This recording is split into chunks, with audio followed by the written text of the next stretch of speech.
Bonjour à toutes et à tous, au micro Mohamedou Oumfa pour vous présenter Le Monde aujourd'hui, édition matinale du jeudi 25 juillet 2024. Voici le sommaire.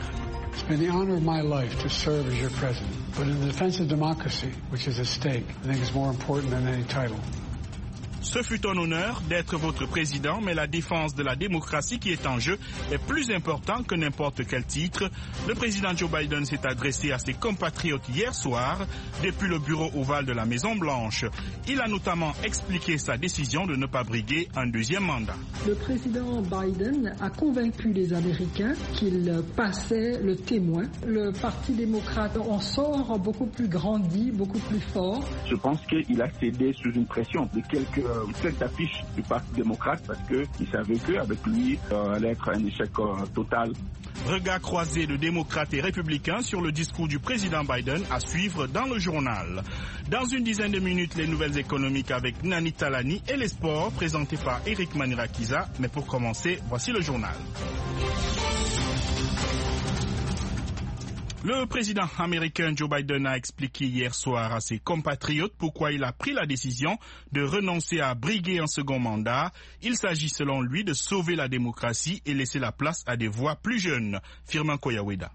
Ces dernières semaines, il m'est apparu clairement que je devrais unir mon parti, a déclaré le président Biden, ajoutant que le temps était venu d'avoir de nouvelles voix, des voix plus jeunes. Cela fut l'honneur de ma vie d'être votre président, mais la défense de la démocratie qui est en jeu est, je pense, plus importante que n'importe quel titre, a-t-il ajouté dans cette adresse solennelle à la nation depuis le bureau ovale. Évoquant sa vice-présidente Kamala Harris, qu'il a adoubée pour être la candidate du Parti démocrate à la présidentielle de novembre, M. Biden a dit « Elle a été une partenaire incroyable pour moi, une dirigeante pour notre pays. Maintenant, c'est à vous, le peuple américain, de choisir. Kamala est expérimentée, elle est forte, elle est compétente, a-t-il assuré. L'Amérique est une idée plus forte que n'importe quelle armée, plus vaste que n'importe quel océan, plus puissante que n'importe quel dictateur ou tyran, a insisté le président démocrate. » Merci Firmin. Je vous propose maintenant d'écouter un extrait du discours du président Biden où il explique avoir placé le pays au-dessus de ses ambitions personnelles. Je vénère cette fonction, mais j'aime davantage ce pays. Ce fut un honneur d'être votre président. Mais dans la défense de la démocratie qui est en jeu, je pense que c'est plus important que n'importe quel titre. Je puise de la force et je trouve de la joie à travailler pour le peuple américain. Mais cette tâche sacrée touche notre union. Il ne s'agit pas de moi, il s'agit de vous, de vos familles, de votre avenir. Il s'agit de nous, le peuple. Chez de nombreux démocrates, le discours du président Biden est accueilli avec soulagement et optimisme. Il permettra d'unifier leur parti, estime Marilyn Sefocle de Howard University. Elle a été jointe à Dakar, où elle se trouve actuellement, par Abdourahmane Dia. Le président Biden a convaincu les Américains qu'il passait le témoin. Si on imagine que la politique américaine, c'est un peu comme une course au témoin, qu'il passait le témoin à Kamala Harris. Il l'a décrite comme étant quelqu'un d'extrêmement capable, quelqu'un qui peut mener les États-Unis, qui ferait une très bonne présidente. Donc pour lui, il ne s'agit pas de vraiment s'accrocher au pouvoir, mais il s'agit de mettre avant tout la nation en avant, au-dessus de ses propres ambitions personnelles. Le président Biden explique que sa décision est motivée par sa volonté d'unir son parti, mais aussi le pays. Pensez-vous que sa décision de se retirer au profit de Kamala Harris va unir le Parti démocrate et au-delà même le pays? La décision du président Biden de se retirer au profit de Kamala Harris va pas seulement unir le Parti démocrate, le Parti républicain. Le Parti démocrate en sort beaucoup plus grandi, beaucoup plus fort, et montre qu'il peut prendre des décisions très dures, très délicates, justement pour la bonne marche de la nation et au profit du peuple américain. Donc il s'agit là d'une décision quand même très forte. Cela montre aussi le caractère, la puissance de caractère du président Biden. Cela montre que le président Biden met la nation au-dessus de ses ambitions personnelles, comme je le disais auparavant. Marilyn Sefocle de Howard University. Chez les républicains, par contre, certains pensent que le président Biden a été poussé vers la sortie et que de toutes les façons, son retrait ne change pas grand-chose puisque la vice-présidente Kamala Harris, qui l'a adoubé, est aussi comptable de son bilan. Écoutons la réaction de Junior Bonpetit, fondateur du mouvement Congolese for Trump. Il a été joint lui aussi par Abdourahmane Dia. Je pense que la décision du président Biden est une bonne décision au niveau personnel. Nous avons vu un président qui est fatigué, en perte d'énergie et une voix balbutiante. C'est vraiment une décision personnelle, comme j'ai dit. C'est quelqu'un qui a servi ses pays plus de 50 ans. Et dire que c'est une décision pour unifier son parti, je pense qu'il a cédé sous une pression parce que il y a 2-3 semaines, il disait que je ne parle nulle part. Vous voyez, il a eu la pression de quelques têtes d'affiche du parti démocrate qui l'ont poussé à la porte pour céder parce qu'il savait qu'avec lui, allait être un échec un échec total aux élections du 5 novembre. Le président Biden ce soir a beaucoup parlé de la nouvelle génération. Comment est-ce que les républicains vont s'y prendre avec justement Kamala Harris qui est beaucoup plus jeune? La question de l'âge ne porte peu ici. Hein. C'est le rendement, c'est la performance. C'est le bilan, c'est le parcours du candidat, parce que c'est le rendez-vous d'un candidat avec son peuple. Et Kamala Harris, on connaît son parcours. Hein.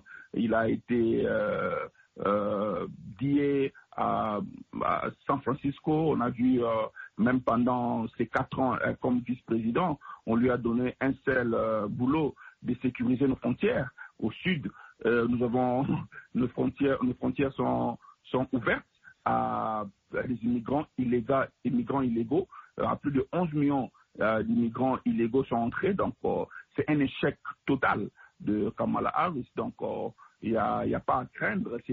Ça sera le bilan. On va comparer le bilan de Donald Trump pendant ces 4 ans et le bilan de Kamala Harris et Joe Biden, parce qu'il fait partie. Il va défendre le bilan de Joe Biden. VOA Afrique, à Washington, vous êtes à l'écoute du monde aujourd'hui.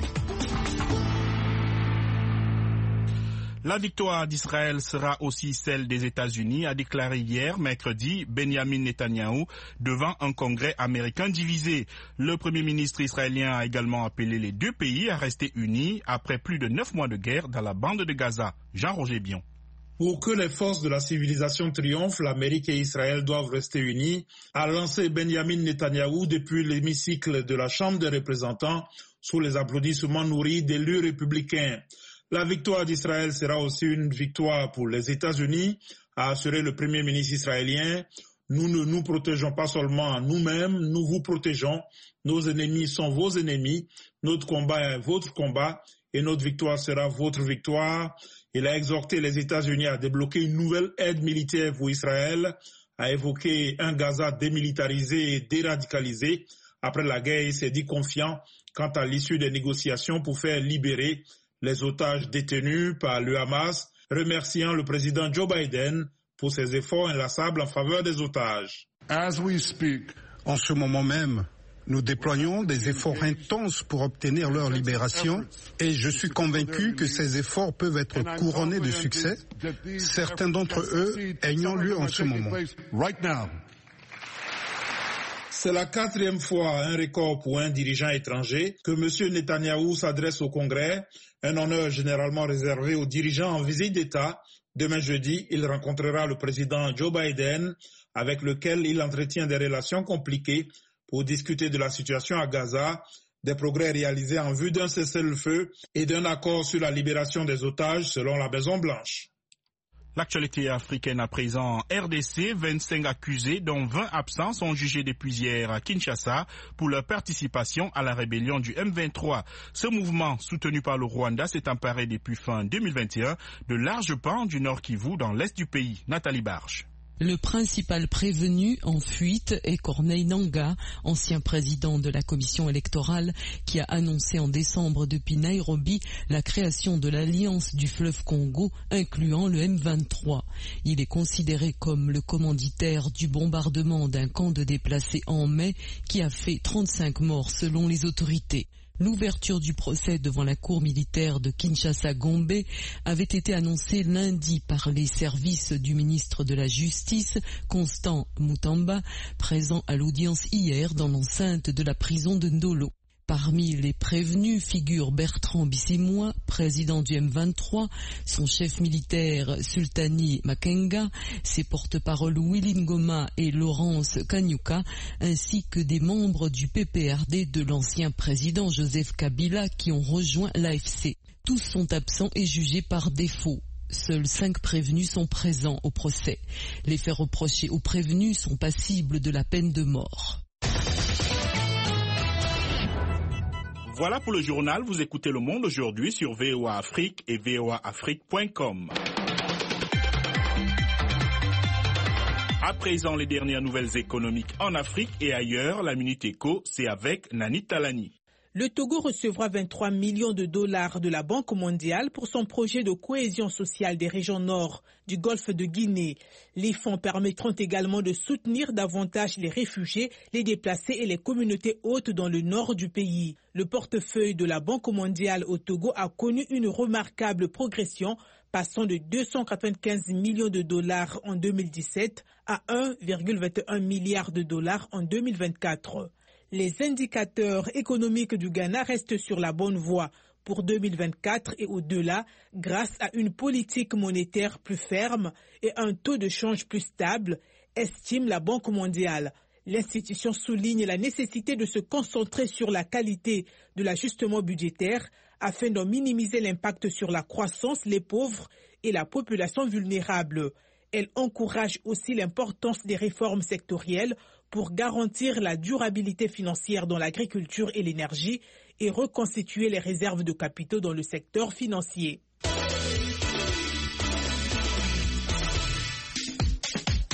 Et maintenant, l'actualité sportive, c'est avec Eric Manirakiza. Salut Eric. Bonsoir Mohamedou. Jeux Olympiques 2024 en football, le Maroc bat l'Argentine après une interruption de 2 heures. Après près de 4 heures et dans une énorme confusion, le Maroc a battu l'Argentine 2-1 dans le premier match de la première journée du tournoi olympique de football mercredi à Saint-Étienne. Le match a été suspendu en raison d'un envahissement de terrain par un petit nombre de spectateurs. Le match a ensuite repris et a pu se terminer en toute sécurité. Paris 2024 travaille avec toutes les parties concernées pour comprendre les causes et y donner une suite appropriée, a réagi Paris 2024. À la colère des supporters marocains s'est substituée celle des joueurs argentins, furieux en zone mixte et criant au scandale, une fois le match bel et bien terminé. L'entraîneur Javier Mascherano a parlé de honte.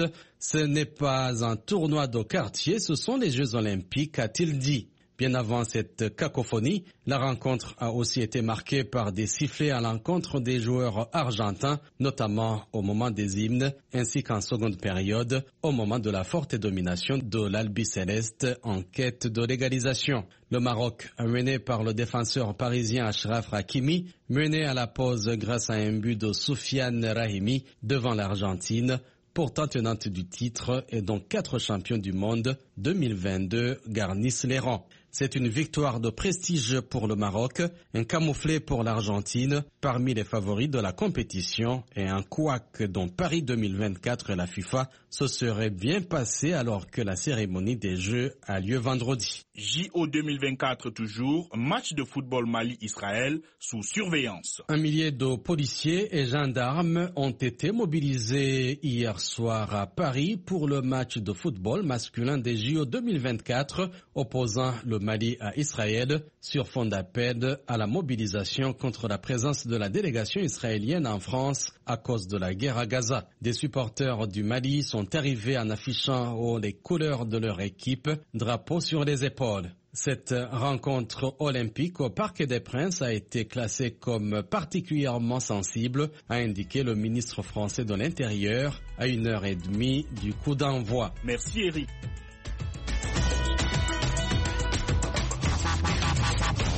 Le Monde aujourd'hui, VOA Afrique. Vous êtes à l'écoute du Monde aujourd'hui sur VOA Afrique. Mohamedou Oumfa, toujours avec vous. Maintenant, la partie magazine.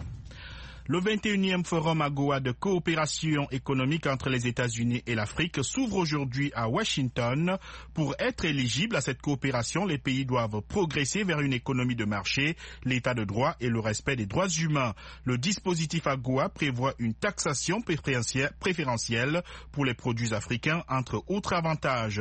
Ce programme arrive à son terme en 2025, mais certains opérateurs économiques plaident pour sa reconduction. C'est le cas de Joseph Mpalanga, fondateur des boissons Makassi en RDC. Il répond aux questions de Nathalie Barche. Nous voulons maintenir l'AGOA parce qu'elle permet à nous, comme ressortissants des pays africains, de faire du business entre nos pays et les États-Unis d'Amérique. Et ça nous permet aussi de créer des emplois dans nos pays. Alors si on arrêtait cela, c'est plusieurs familles qui vont plus pouvoir nourrir leurs enfants. Et l'AGOA, c'est un atout majeur pour nous parce que sans l'AGOA, on ne pourra pas faire cet libre-échange entre l'Afrique et les États-Unis d'Amérique. Ceci dit, les jus de fruits, on imagine, au niveau de l'exportation, il doit y avoir énormément de concurrence. Pourriez-vous nous dire un petit peu la particularité de ces jus de fruits ? Nous faisons des fruits à 100% naturels. Il n'y a pas de sucre ajouté, il n'y a pas de préservatifs. Mais la particularité pour moi, c'est le côté social. On appelle nos produits « juice in a mission », les jus en mission. Quelle mission ? Mission de changer la vie de ces femmes, certains d'entre eux qui sont financièrement dans la difficulté, et nous leur offrons l'opportunité. Tout le monde peut faire des jus, mais tout le monde ne peut pas changer la vie des gens. Là, on parle toujours de petites structures en fin de compte. Est-ce qu'on peut voir plus grand aussi, voir une industrie prospérer dans ces lieux de la RDC qui sont très nombreux, où les gens produisent déjà au niveau artisanal, au niveau local? Est-ce que c'est dans vos objectifs à vous, en tant que chef d'entreprise? Oui, c'est l'une de mes objectifs et de mes partenaires, d'installer des usines au niveau de la RDC pour qu'on puisse produire dans des quantités industrielles. Parce que nous ne pouvons pas toujours laisser tout de manière artisanale. C'est pourquoi avec Makassi Women Business Club, nous avons créé cette dynamique qui va accompagner les femmes et nous allons amener la technologie pour qu'on puisse industrialiser ce qu'elles produisent. Alors pour amener la technologie, vous avez parlé de partenaires. Justement, quel type de partenaires vous avez? Est-ce que vous avez des investisseurs américains qui sont intéressés pour ce type de projet? C'est pourquoi je suis là aussi. C'est pour trouver ces partenaires américains qui sont intéressés à l'Afrique, qui sont intéressés à notre projet, particulièrement soutenir les femmes dans l'industrie. Parce que des fois, il y a des ONG qui y vont pour donner de l'aide, mais ça ne suffit pas. Il faut aider ces femmes-là parce que c'est les femmes qui soutiennent les familles en RDC. C'est elles qui sortent le matin pour chercher comment se faire survivre la famille. Alors nous devons aider ces femmes à quitter ce niveau artisanal et les amener à l'industriel. C'est pourquoi nous sommes ici pour trouver ces partenaires intéressés, n'est pas seulement à faire l'argent, mais à changer les vies de millions de gens. Joseph Mpalanga, chef d'entreprise congolais. Washington, la voix de l'Amérique, vous êtes à l'écoute du Monde aujourd'hui. Retrouvez-nous aussi sur Internet, Facebook et sur votre portable. Comment occuper les enfants pendant les vacances scolaires? C'est la question que certains parents se posent. À Libreville, au Gabon, des encadreurs pédagogiques bénévoles proposent de le faire dans un club de lecture. Il s'agit pour eux d'éveiller l'imagination des enfants, développer leur logique et leur permettre de s'amuser. Reportage de notre correspondant à Libreville, Ismaël Obianzé. Donc à travers la lecture, j'avais déjà une idée. En salle ou dans les jardins du petit séminaire Saint-Jean de Libreville, les animateurs du club de lecture Mon Voyage disposent d'un espace convivial pour inciter les enfants à la lecture et pour leur apprendre à composer des œuvres littéraires. L'initiative d'Elena Fono va au-delà d'un simple passe-temps de vacances. À travers la lecture, on peut aller à la découverte du monde et de ses réalités. Et surtout, je voudrais souvent éloigner les enfants un temps soit peu des écrans pour permettre à ces derniers de développer leur imaginaire. Depuis début juillet, la petite hôte de 10 ans se rend 3 fois dans la semaine à ce rendez-vous pour prendre part aux activités du club de lecture. Et oui, je ne lisais pas. J'imaginais les histoires de ma tête. Maintenant, maman Léna, comme c'est ma tante, elle m'a emmenée dans son club de lecture. Elle m'a fait apprécier la lecture. Et nous avons fait une sortie. Nous avons vu comment la nature a été traitée et ça m'a vraiment révoltée. Ça m'a amené à écrire une poésie que j'ai récitée devant tout le monde. Pour cette 4e édition, le club compte près d'une trentaine de membres âgés de 6 à 18 ans. Bien que relaxant, divertissant, pédagogique et ludique, c'est un environnement qui impose aussi une discipline de groupe. Jeannette Makiemba, éducatrice préscolaire. Dans mon groupe là, nous avons ceux qui sont en première année, deuxième année jusqu'en troisième année. Vous voyez que c'est une tranche d'âge pas très facile. Il y en a qui ne savent pas lire, ils n'ont que 4 ans, 5 ans. Et il y a d'autres qui sont déjà en plein dans la lecture, en troisième année, en CE1. Donc vous voyez que c'est pas... Tous découvrent, mais les tout petits découvrent plus. Ils s'enrichissent plus, parce que ce n'est pas encore de leur âge. Selon la promotrice du club de lecture Mon Voyage, l'apprentissage de la lecture devient un grand défi pour les enfants. Le parent seul aujourd'hui ne peut pas assumer seul l'éducation, la réussite de son enfant. Il va falloir désormais impliquer immédiatement l'enseignant ou l'adulte. Déjà, c'est comme ça dans nos sociétés africaines. L'enfant appartient à toute la communauté. Avec ce projet, l'ENA rêve d'une aventure qui inspire des structures d'animation culturelle à l'échelle nationale. Ismaël Obianzé pour VO Afrique, Libreville.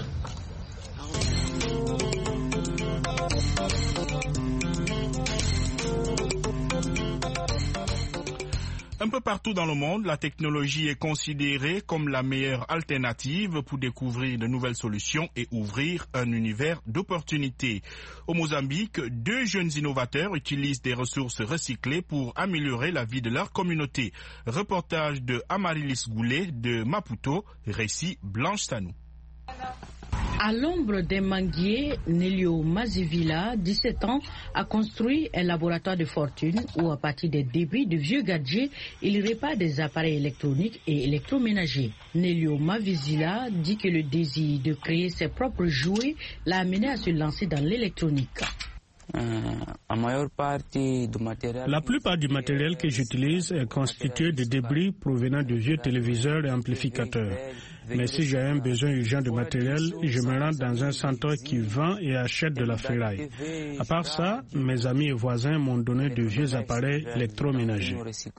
Mazifila dit que c'est grâce à une ampoule et une bobine d'induction magnétique qu'il a réalisé qu'il pouvait générer une énergie propre et durable, non seulement pour son propre laboratoire, sa maison, mais peut-être pour tout son quartier.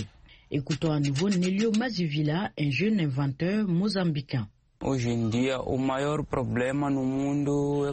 plus gros problème du monde aujourd'hui est l'énergie. Nous devons donc créer ces petites sources d'énergie renouvelable pour éviter d'utiliser des carburants. C'est pourquoi je produis ce type d'énergie propre et durable. L'appareil est un ondulateur qui inverse le courant continu d'une batterie en courant alternatif pour un usage résidentiel. Avec l'appareil que j'ai ici, je peux alimenter 3 à 4 maisons. Mais si on augmente la tension des panneaux photovoltaïques, il faut augmenter le nombre de batteries et augmenter le transformateur.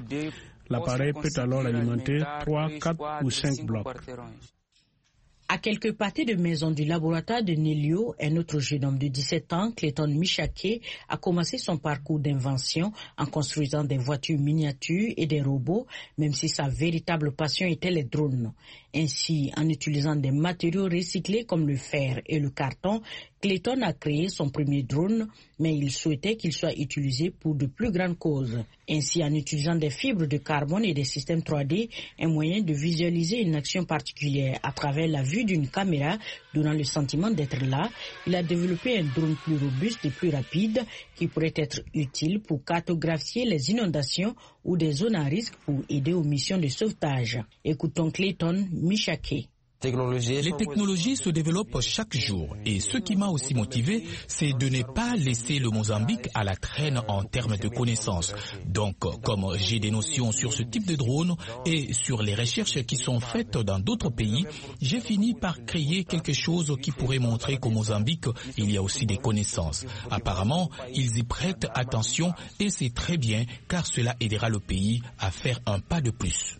Bien qu'ils n'aient aucune éducation formelle et ne se soient jamais rencontrés en personne, les 2 jeunes innovateurs continuent de s'inspirer mutuellement via les médias sociaux.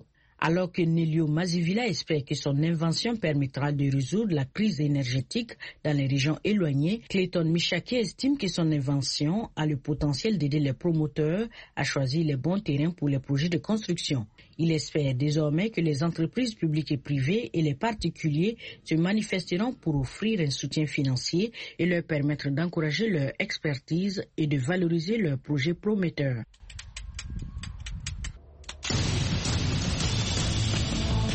En plus de nos programmes sur FM et ondes courtes, VOA Afrique est en votre compagnie 24 heures sur 24 sur Internet. voaafrique.com, tous les derniers développements sur l'actualité africaine et mondiale, reportages photos et vidéos, et vos commentaires sur voaafrique.com. À tout de suite. Des groupes de défense des droits de l'homme accusent les autorités françaises de procéder à un nettoyage social avant les Jeux Olympiques en débarrassant Paris de migrants, de travailleurs du sexe et autres personnes jugées indésirables, mettant ainsi à mal les promesses de faire de ces Jeux les plus inclusifs de tous les temps. Le gouvernement français, lui, affirme qu'il tente simplement de résoudre un problème de longue date. Reportage de Lisa Bryant à Paris, relaté par Jean-Roger Bion. C'est une opération de déguerpissement musclé d'un camp de migrants non loin de Paris aux premières heures de la matinée. Les squatteurs sont dans l'incertitude quant à l'avenir. Abdoulaye Sow est un immigrant de Guinée. Ils ont dit de venir ici, ils vont nous faire loger aujourd'hui. Nous sommes venus pour ça. Comme il y a les Jeux olympiques, on ne peut pas rester dans le ville ici. Ils ont dit qu'ils vont nous déplacer un peu, quoi. Ce type d'expulsion n'est pas nouveau. Les groupes de défense des droits de l'homme les ont déjà critiqués. Mais les militants s'interrogent sur l'ampleur et le calendrier de cette campagne en cours qui intervient juste avant les Jeux olympiques de Paris. Milou Borsotti, médecin du Monde. Comment peut-on qualifier tout cela? Parce que ce n'est pas seulement cette semaine, ça a commencé bien avant. On appelle ça le nettoyage social de Paris. Donc essentiellement à cause des Jeux Olympiques, de la volonté de vider le rue de toute misère et de toute pauvreté. L'association caritative de Borsotti fait partie d'un réseau d'activistes appelé l'autre côté de la médaille. Elle affirme que des centaines de personnes ont été relogées dans les mois précédant les Jeux. Les migrants, mais aussi les Roms, les travailleurs du sexe et d'autres personnes subissent des pressions. Certains migrants auraient été envoyés dans des endroits éloignés de la capitale. Les autorités françaises affirment que ces migrants peuvent choisir leur destination. Adéline Savy, directrice de cabinet de la préfecture d'Île-de-France. On en fait régulièrement, toutes les semaines, depuis plusieurs années. On envoie des personnes effectivement en province. Pourquoi en province? Parce que le système d'hébergement d'urgence à Paris, il est extrêmement saturé. On le voit bien, la concentration des publics en situation de rue, elle est forte à Paris. Ces évacuations interviennent dans un contexte de montée du sentiment anti-immigré en France, ce qui a renforcé la popularité du parti d'extrême droite, le Rassemblement national. La mairie de Paris, tenue par des socialistes, accuse les autorités nationales de ne pas fournir suffisamment de solutions aux migrants. Lamia El Haraj est adjointe à la maire de Paris. Faire des propositions en mettant à disposition certains de nos gymnases, en mettant à disposition un certain nombre de nos équipements municipaux. On l'a déjà fait cet hiver, on le fait chaque hiver, on le fait tout le temps. Et à un moment, c'est à l'État de prendre ses responsabilités. Pour l'heure, ces migrants se verront proposer un hébergement dans les environs de Paris, mais ils pourraient bien se retrouver à nouveau à la rue une fois les Jeux terminés. Rejoignez-nous chaque vendredi à 19h30 TU dans l'Amérique et vous. L'Amérique et vous, explorez les liens sociopolitiques et culturels entre l'Amérique et l'Afrique. L'Amérique et vous, l'émission qui réunit les deux continents dans un échange vibrant d'idées et de perspectives. Participez à la conversation sur les moyens de renforcer les liens entre l'Afrique et l'Amérique. Rejoignez-nous dans l'Amérique et vous, votre dose hebdomadaire d'échanges culturels et de discussions informatives sur l'Afrique et les États-Unis. L'Amérique et vous, c'est chaque vendredi sur VOA Afrique. C'est la fin de cette édition. Un grand merci à la rédaction et à toute l'équipe de production qui a permis la réalisation de ce journal. Au micro, Mohamedou Mfaye Siva, Le Monde aujourd'hui. Plus d'informations 24 heures sur 24, c'est sur notre site internet voaafrique.com, sans oublier nos plateformes digitales Facebook, YouTube et X. Merci de rester à l'écoute des programmes de VOA Afrique. À très bientôt.